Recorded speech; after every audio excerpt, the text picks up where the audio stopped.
Hi guys, welcome to my vlog. Yan guys, nandito po tayo sa ilog po ng Santo Niño guys. Yan.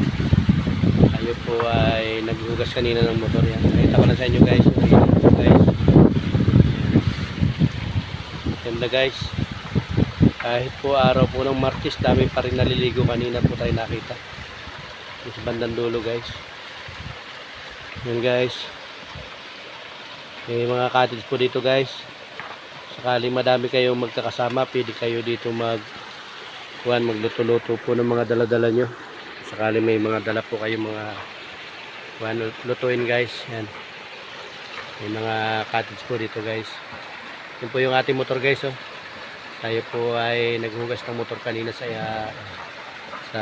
ilog po. Yan. Yan guys, shout out guys sa nakakaalam po ng lugar po na ito. Dito lang ito guys sa baryo po ng Santo Niño, Tanay Rizal.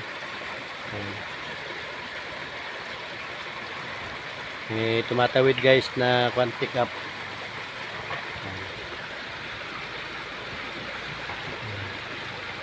And guys, shout out po sa nakakaalam po sa lugar po na ito. Sana lagi po nyo i-follow ang ating page para po tayo laging ganahan po sa mga ganitong lugar na madalas puntahan po natin, dinadaanan po natin paglalako ng isda. Maraming salamat guys.